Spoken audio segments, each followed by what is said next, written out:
নমস্কাৰ মই এঞ্জেলা সাংমাই আশা কৰো আপোনালোক সকলো ভালে আছে এয়া যেহেতু ফাকুৱাৰ সময় ফলগুৎসৱ বা হোলী খেলাৰ সময় গতিকে আজি আপোনালোকলৈ আগবঢ়াব বিচাৰিছো হোলী কিয় খেলা হয় কেনেকৈ হোলী আৰম্ভ হৈছিল এই বিষয়ে এটি কথোপকথন মোৰ শিক্ষাগুৰু অনিতা ডেকাবৰৰ কলমেৰে আসলতে বহুখিনি কাহিনী আছে আমি সকলোৱে জানো ভগৱান শ্ৰীকৃষ্ণ আৰু ৰাধাই বৃন্দাবনত অজস্ৰ গোপীৰ সৈতে ফাকুৱা খেলিছিল কেনেকৈ হোলী আৰম্ভ হৈছিল সেই সন্দৰ্ভত বহুখিনি প্ৰবাদ বিভিন্ন ধৰ্মগ্ৰন্থত আছে আজি তাৰে এটি কাহিনী আপোনালোকলৈ আগবঢ়াইছো ভগৱান শ্ৰীকৃষ্ণ আৰু ৰাধাৰ কাল্পনিক কথোপকথনৰ জৰিয়তে আহকচোন জানো কেনেকৈ হোলী আৰম্ভ হৈছিল আৰু কিয়নো হোলী খেলা হয় ভগৱান শ্ৰীকৃষ্ণ আৰু ৰাধাৰ এই কাল্পনিক কথোপকথন আৰম্ভ কৰিছো প্ৰথমে ৰাধাই কৈছে কিহৰ বাবে এনে হল কানাই কি হল আমি এক হ'ব নোৱাৰিলো কিয় কানাই নে মোৰ প্ৰেমত কৰবাত ৰাধা কি কৈছা এইবোৰ আমি আত্মাৰ পৰা কেতিয়া পৃথক হলো আৰু তুমিও অন্য নাৰীৰ দৰে ভাবিবলৈ শিকিছা নেকি নাজানো কানাই কেতিয়াবা মই বৃন্দাবনৰ সেই সাধাৰণ প্ৰেমিকা ৰাধাজনী হৈ যাওঁ যি হিংসাত জ্বলি পুৰি উগ্ৰ হৈ পৰে যেতিয়া মোৰ কানাই বেলেগ নাৰীৰ সৈতে ফাকুৱা খেলে ৰাস নৃত্য কৰে মোৰ কাষলৈ আহা ৰাধা তুমি মোৰ চকুত চোৱা মোক দুৰ্বল নকৰিবা কানাই তেতিয়া কৃষ্ণই কৈছে ৰাধা ফাগুনৰে পূৰ্ণিমা নিশাত তুমি কি দেখিছা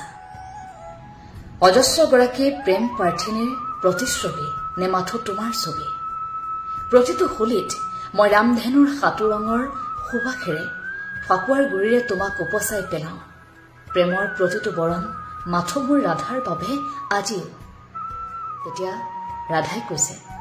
কানাই হলিকাক তুমি বৰ থকাৰ পিছতো মৃত্যুদণ্ড দিছিলা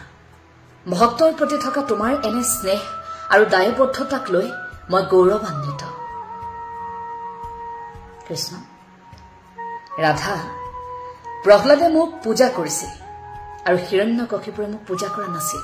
সেই কণমানিটোৰ এটাই অপৰাধ আছিল যে অহংকাৰী পিতৃৰ আজ্ঞা পালন কৰা নাছিল অহংকাৰী পিতৃ হিৰণ্যকশিপুৰে অহৰহ চেষ্টা কৰিছিল প্ৰহ্লাদক মৃত্যুৰ বাবে মৃত্যুদণ্ড বিহিবলৈ বহু চেষ্টা কৰিও ব্যৰ্থ হৈছিল আৰু শেষত হিৰণ্যকশিপুৰৰ ভগ্নী হলিকাৰ কোচত বহাই প্ৰহ্লাদক জুইত জাপি দিয়া হৈছিল আৰু সেই মুহূৰ্তত মই প্ৰহ্লাদক মৃত্যুদণ্ডৰ পৰা ৰক্ষা কৰিছিল কিন্তু হলিকাক মৃত্যুদণ্ড দিছিল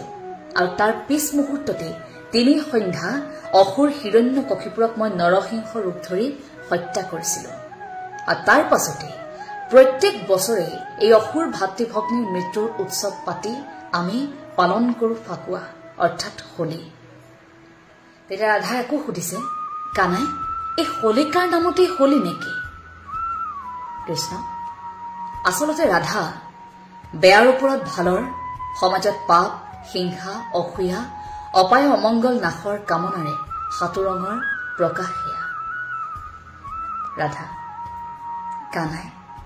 মোক আজি আকৌ এবাৰ সাতু ৰঙৰ বুলেৰে ৰঙীন কৰি তোলা কৃষ্ণ তুমি সদায় পূৰ্ণ ৰাধা মোৰ ভক্তবোৰে প্ৰায় মোক প্ৰশ্ন কৰে কিয় মোৰ নামৰ আগত তোমাক পূজা কৰিব লাগে ৰাধে শ্যাম ৰাধা কৃষ্ণ মই তেওঁলোকক এটাই উত্তৰ দিওঁ ৰাধা কেৱল মোৰ প্ৰেয়সী নহয় ৰাধা মোৰ অস্তিত্ব লক্ষ লক্ষ ভক্তৰ মাজত একো নিবিচাৰি মোক সৰ্বস্ব উজাৰি দিয়া ৰাধা মোৰ একমাত্ৰ ভক্ত তেতিয়া ৰাধাই কৈছে কানাই মইতো তোমাৰ বাহিৰ সুৰ বিচাৰো সেয়া যেন স্বাৰ্থ নহয় তেতিয়া কানাই কৈছে মোৰ দুচকু আৰু উঠৰ ভাষা তুমি বুজা হৃদয়ৰ ফলগু হৈ তুমি যে বৈ আছা সেই অক্লান্ত আমাৰ অনুৰাগৰ প্ৰেমৰ প্ৰতিধ্বনি বাহিৰ সুৰৰ মাজেৰে নিকৰে ৰাধা তেতিয়া ৰাধাই কৈছে কানাই বৃন্দাবনৰ সেই নিধিবন মাথো আমাৰ মিলনৰ বাবে তুমি সৃষ্টি কৰিলা তোমাৰ বাঁহী আৰু তোমাৰ অনুৰাগ এক হৈ আচন্ন কৰে সমগ্ৰ বৃন্দাবনৰ সেই নিধিবন আজিও সেই নিধিবনত আমি এক হওঁ কোনো মনুষ্যই আমাৰ মিলন চাব নোৱাৰে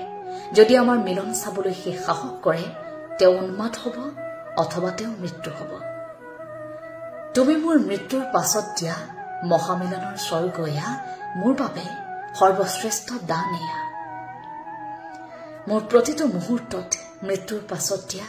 সৰ্বশ্ৰেষ্ঠ দান এয়া ৰাধা নামৰ ভক্তৰ প্ৰতি নকানাই নমস্কাৰ।